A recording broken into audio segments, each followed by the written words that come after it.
Okay okay, अगर किसी का क्वेश्चन नहीं है तो अब मैं आ जाता हूँ फाइल्स की तरफ कि हम फाइल्स को किस तरह से अपलोड करवाएं और डिस्प्ले करवाएं।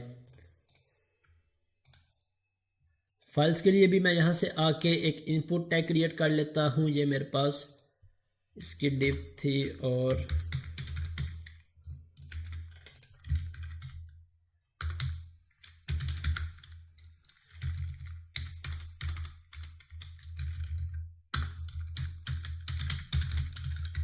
फॉर्म ग्रुप, और यहाँ से आके मैं इसे क्लास असाइन कर देता हूँ और PDF, then input type equal to file, और इसका हमने नाम रखा था प्रोफाइल इमेज, इसके लिए हम नाम रख लेते हैं पीडीएफ।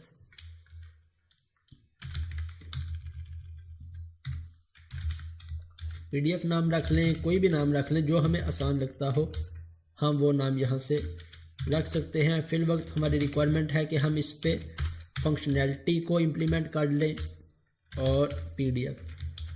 अब जैसे इस पर क्लिक करेंगे तो इसका ऑन चेंज का इवेंट कॉल होगा। सो मैं यहाँ से आके ऑन चेंज और इसमें user actions dot upload PDF, और यहाँ से जाके मैं इस इवेंट को कॉल कर लेता हूँ, क्रिएट कर लेता हूँ। ये मेरे पास सेलेक्ट, ये मेरे पास अपलोड इमेज, रिमूव इमेज, और इसके बाद मेरे पास अपलोड पीडीएफ। और अपलोड पीडीएफ पे जब यूज़र क्लिक करेगा तब अगेन ये सारी फंक्शनैलिटी हमारी सेम होगी। यहाँ से आके ये मेरे पास अपलोड कहाँ से आएगी, इस पीडीएफ में से। सो मैं इसकी आईडी को यहाँ पे यूज़ कर लेता हूँ। मेरे पास फर्स्ट फाइल आ गई। अब इस फाइल पे अगेन हमने क्या क्या चीज़ें चेक करनी है। एक, हमने इसकी एक्सटेंशन चेक करनी है, इसके बाद हमने इसका साइज़ चेक करना है। अगर पीडीएफ से रिलेटेड फर्दर भी कुछ वैलिडेशन हो सकती है, हम वो भी इस पर अप्लाई करेंगे। अदरवाइज अब हम इसकी कैसे वैलिडेशन अप्लाई करें, मैं यहाँ से फॉर्म डाटा तक का कोड कॉपी करता हूँ और अपलोड पीडीएफ में आके इम्प्लीमेंट कर देता हूँ। ये मेरे पास फाइल नेम आ गई, एक्सटेंशन आ गई, और पीडीएफ के लिए अब हमारी एक्सटेंशन क्या होगी, सिर्फ पीडीएफ की। पीडीएफ इज एक्सटेंशन वैलिड, अगर एक्सटेंशन वैलिड है तो यहाँ से मैं इसका नेम क्या कर देता हूँ, पीडीएफ। तो फिर ये फॉर्म डाटा में अपेंड हो गया। फॉर्म डाटा में अपेंड होने के बाद नेक्स्ट हम आ जाते हैं।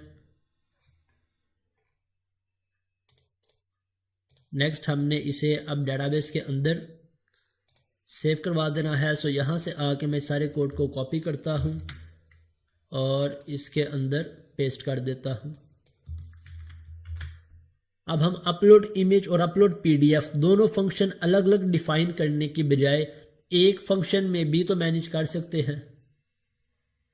किस तरह से कि हम यहाँ से कोई एक फ्लैग क्रिएट कर लें जिससे हमें पता चले हमारे पास फाइल पे क्लिक हुआ है या इमेज पे क्लिक हुआ है, या हम ये सारा नीचे का कोड एक कॉमन फंक्शन में डिफाइन कर लें और यहाँ से इस फाइल को उस फंक्शन में पास करवा दें। तो ये सारी फंक्शनैलिटी फर्दर आगे हम इम्प्लीमेंट कर लें। तो ये डिफरेंट वे से जिस तरह से हमें आसान लगता है हम इसे इम्प्लीमेंट कर सकते हैं। अब यहाँ पे आगे पीडीएफ पॉप, यहाँ पे पीडीएफ चेक हो गई। चेक होने के बाद अगर एक्सटेंशन वैलिड है तो इसे ट्रू कर देगा, अदरवाइज फॉल्स। अब अगर तो एक्सटेंशन वैलिड है तो मेरी ये फाइल फॉर्म डाटा में ऐड होगी। फॉर्म डाटा में ऐड होने के बाद मैं सेम फंक्शन को फॉरवर्ड कर देता हूँ। अपलोड बल्क सेव, अब फॉरवर्ड हुई तो यहाँ से मेरे पास जो रिस्पॉन्स आएगा, यहाँ से मैं डिबगर लगा लेता हूँ। अभी देखेंगे कि इस रिस्पॉन्स का हमने क्या करना है, और इसे भी मैं रिमूव कर देता हूँ। अब अपने कंट्रोलर में आ जाते हैं। यहाँ पे मेरे कंट्रोलर में मेरे पास जब मेरी ये फाइल आएगी, फाइल आने के बाद ये मेरे पास, इसे हम नेम दे लेते हैं वैलिड इमेज एक्सटेंशंस का, और ये मेरे पास यहाँ पे यूज़ हो रही है वैलिड इमेज एक्सटेंशन। इसी तरह हम एक और लिस्ट क्रिएट कर लेते हैं वैलिड फाइल एक्सटेंशंस के नाम से, या वैलिड पीडीएफ एक्सटेंशन के नाम से। सो यहाँ से आके हम उन सभी एक्सटेंशंस को ऐड कर लेंगे। अब इसके बाद हमें कैसे पता लगेगा ये इमेज है या हमारे पास पीडीएफ है, हम इसके लिए भी एक फ्लैग क्रिएट कर लेंगे। अब जैसे यहाँ पे एक्सटेंशन हम चेक कर रहे हैं, इसी तरह से हम पीडीएफ के लिए भी चेक कर लेंगे। बूल, इसे मैं नाम दे देता हूँ इज इमेज एक्सटेंशन वैलिड, और यहाँ पे इसे वैल्यू असाइन कर दी इज इमेज एक्सटेंशन वैलिड, और इसी तरह बूल इज फाइल एक्सटेंशन वैलिड, सो इसे मैं ट्रू कर देता हूँ। और इसी तरह से यहाँ पे इसे भी चेक कर लेते हैं। सेम इफ़ कंडीशन को मैंने कॉपी किया, मैं यहाँ पे पेस्ट कर देता हूँ और वैलिड इमेज की बजाय वैलिड PDF एक्सटेंशंस, और इसके अंदर ये मेरे पास एक्सटेंशन आ गई। इसे चेक कर लेंगे तो अगर ये वैलिड है तो यहाँ पे मेरे पास वैलिड नहीं है तो फॉल्स हो जाएगा। अब हमने एक्सटेंशंस चेक कर ली। इनकी एक्सटेंशंस चेक करने के बाद नेक्स्ट हमने क्या करना है, हमने यहाँ से जो यूज़ कर रहे हैं इमेजेस या फाइल्स, अगर मेरे पास इमेज होगा तो इमेजेस के फोल्डर में, फाइल होगी तो फाइल के फोल्डर में। सो हम कैसे चेक करेंगे इसे, हम इसके लिए भी फ्लैग क्रिएट कर लें जो हमने यहाँ पे क्रिएट किया है कि अगर तो इमेज है, मैं यहाँ से PDF की बजाय इसे इस इमेज एक्सटेंशन ट्रू, अगर तो इमेज नहीं है तब इसे फॉल्स करवा दें। सो अगर मैं इसे रिमूव करके एक ही फ्लैग में से रहने दूं, या इमेज है या PDF है, और यहाँ पे अगर मैं कंडीशन लगा लूं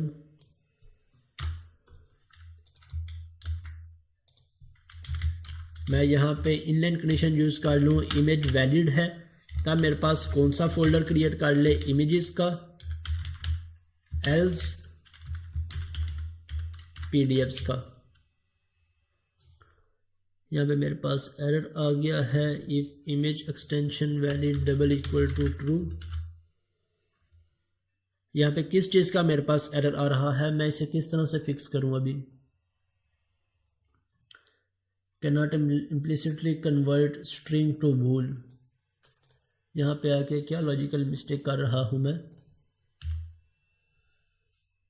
इमेज एक्सटेंशन वैलिड, इमेज को ही मैं चेक कर रहा हूँ, अगर इमेज नहीं है तो इट मीन्स PDF होगी। सो PDF के अंदर आके इस एक्सटेंशन वैलिड, इस कंडीशन को हम किस तरह से सेम वे के अंदर यूज़ करते हैं, या इसका कोई और वे भी है यूज़ करने का, या मैं यहाँ से जाके इससे कॉपी करता हूँ और यहाँ पे आके इसे पेस्ट कर देता हूँ। ओके, पैरेंथेसिस में मैंने यूज़ करना था, मैं पैरेंथेसिस में यूज़ नहीं कर रहा था, इसलिए मेरे पास एरर आ रहा था। और इसे हम नाम दे देते हैं PDFs क्या लें, PDF फाइल क्या लें। ओके, सो अगर मेरे पास इमेज होगी तो इमेजेस के फोल्डर में जाएगी, PDF होगी तो PDF के फोल्डर में जाएगी। और इसके बाद बाकी मुझे यहाँ से कुछ भी चेंज करने की ज़रूरत नहीं है, मेरी file as it is database में सेव हो जाएगी। यहाँ से मुझे टेबल चेंज करने की ज़रूरत है। अब फाइल का टेबल है तो हम फाइल्स के टेबल में सेंड करेंगे, इमेज का टेबल है तो इमेज के टेबल में, बजाय इसके कि हम इन दोनों के लिए अलग अलग टेबल क्रिएट करें। अब हम अपने उस सिनेरियो को इम्प्लीमेंट करते हैं जो हम प्रीवियस सेशंस में, डेटाबेस के सेशंस में डिस्कस कर चुके हैं। हम इमेजेस और फाइल्स के लिए एक ही टेबल क्रिएट करेंगे जिसके अंदर इमेजेस को भी सेव करते जाएंगे, फाइल्स को भी सेव करते जाएंगे, और इन दोनों को डिफरेंशिएट किस तरह से करेंगे, इनकी फाइल टाइप की बेस पे। मेरे पास यहाँ से इमेज है, यहाँ से हम इसका जनरल नाम यूज़ कर लेंगे फाइल्स का। अब फाइल के अंदर PDF फाइल मेरे पास डेटाबेस में सेव हो गई, इमेज फाइल डेटाबेस में सेव हो गई, और फाइल टाइप के अंदर हम स्पेसिफाई कर लेंगे इमेज है, PDF है या एक्सेल है, राइट। अभी मेरे पास सिंगल इमेज है इसलिए हम इस सिनेरियो को इम्प्लीमेंट नहीं कर रहे। नेक्स्ट अभी हम मल्टीपल इमेजेस पे जाएंगे तो हम इस सिनेरियो को इम्प्लीमेंट करेंगे। इमेजेस और PDFs के लिए हम दो टेबल्स क्रिएट करते हैं, एक एल्बम और एक एल्बम फाइल्स का। होप सो आपको ये सिनेरियो याद होगा। हम इसे कैसे इंप्लीमेंट करेंगे अभी इससे भी डिटेल में डिस्कस करेंगे। तो यहाँ से जाके मैं इसके फाइल्स के टेबल में क्रिएट कर लूँ या फिर इमेजेस में ही फिल वक्त के लिए रहने देता हूँ।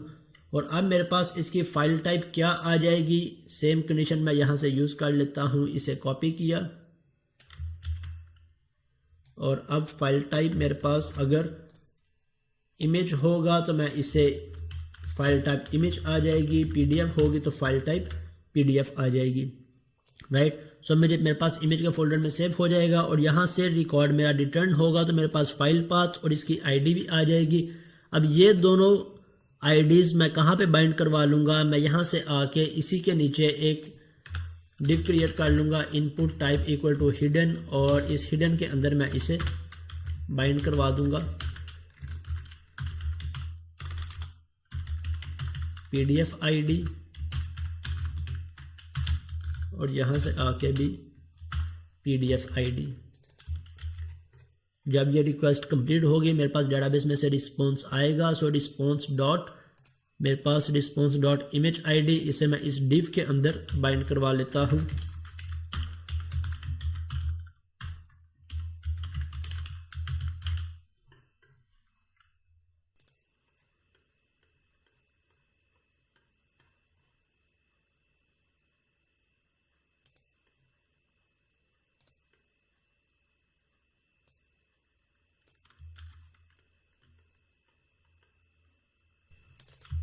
और यहाँ पे मैंने इसे बाइंड करवा दिया। अब इसके लिए मुझे यूज़र के टेबल के अंदर फाइल आईडी की फील्ड क्रिएट करनी पड़ेगी। फाइल आईडी के अंदर इंसर्ट करवा लूँ, या फिर क्योंकि हम सेम टेबल यूज़ कर रहे हैं इमेजेस का, सो ये बाइंड किसके साथ हो जाएगी, इमेजेस के साथ, या हम इसे इमेजेस के साथ बाइंड करवा लें। होप सो इस सिनेरियो में अब आपकी कोई भी कन्फ्यूजन बाकी नहीं होगी। सिंगल इमेज सिंगल फाइल के साथ वर्किंग करना, किस तरह से हम वर्किंग कर सकते हैं। मैं इसे कर देता हूं, और इसकी बजाय इस इमेज आईडी के साथ ही, क्योंकि हम सेम टेबल को ही यूज़ कर रहे हैं, तो मैं इस इमेज आईडी के साथ ही इसे बाइंड करवा देता हूं। अब लेट से रन करते हैं और फाइल को अपलोड करके चेक करते हैं क्या फाइल भी मेरी डेटाबेस में सेव हो रही है या नहीं। और database ASP test select static from app user, और ऐप यूज़र के अंदर मेरे पास इमेज आईडी को मैं यूज़ कर रहा हूँ। इस फाइल आईडी को मैंने टेस्टिंग पर्पज़ के लिए यूज़ क्रिएट किया था पहले, इसलिए मेरे पास डिस्प्ले हो रही है। आपके पास लास्ट क्लास का डेटाबेस है तो आपके पास ये आईडी डिस्प्ले नहीं हो रही होगी।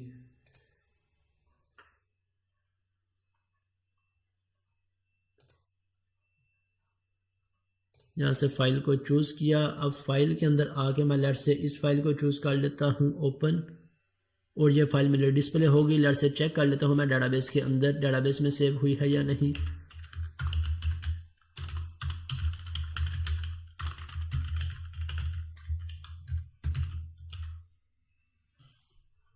और यहाँ पे लास्ट पे आके मेरे पास डेटाबेस में ये फाइल सेव नहीं हुई।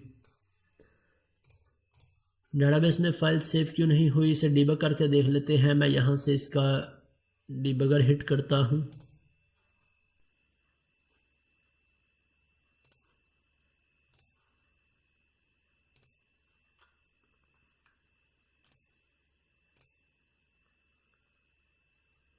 मैं यहाँ से ब्रेक पॉइंट हिट नहीं हो रहा। क्यों मेरा ब्रेक पॉइंट हिट नहीं हो रहा? यहाँ से आके अपलोड इमेज, अपलोड पीडीएफ पे गए तो यहाँ से मेरे पास मेरी फ़ाइल आ गई, और फाइल मैंने यहाँ से लेट से jQuery में चेक कर लें कोई एरर तो नहीं आ रहा।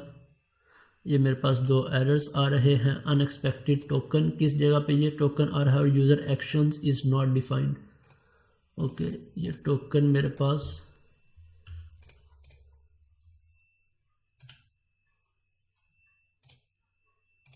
User actions dot upload PDF.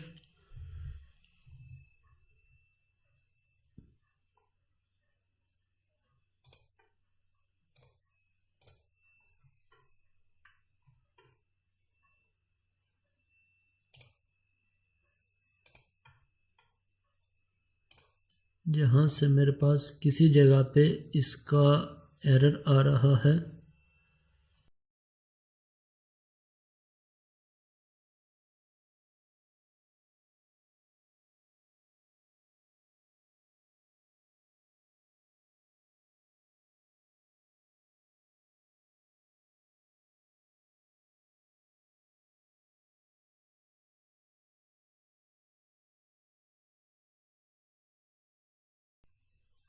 Okay, मेरा ब्रेक पॉइंट हिट हो गया। नेक्स्ट, ओके, मेरा ब्रेक पॉइंट हिट हो गया। यहाँ से नेक्स्ट, अभी नेक्स्ट आ जाते हैं। अभी मेरे पास इस इमेज एक्सटेंशन वैलिड फॉल्स हो गई। अब फॉल्स है तो मेरे पास पाथ के अंदर क्या पाथ आ गया, पीडीएफ का पाथ, पीडीएफ सेव।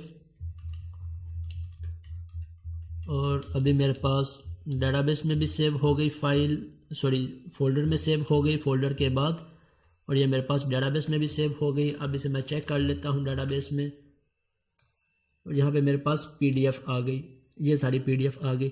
अब इस टेबल के अंदर ये सारी डिटेल का हमें क्या फ़ायदा है कि अगर हमने इन सारी डिटेल्स को यहाँ पे किसी टेबल में डिस्प्ले करवाना है, यूज़र ने जो सी फाइल अपलोड की थी, तो हमें उस फाइल का नेम भी डिस्प्ले करवाना है, फाइल की एक्सटेंशन भी डिस्प्ले करवाना चाहें, एक्सटेंशन की बेस पे हम यहाँ पे उसका आइकॉन डिस्प्ले करवा सकते हैं।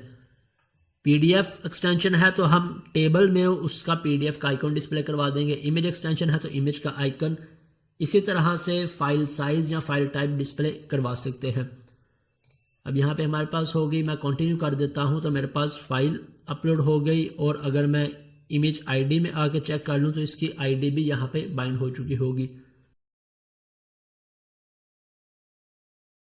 यहाँ से मेरे पास ये इसकी आईडी 65 आ रही है।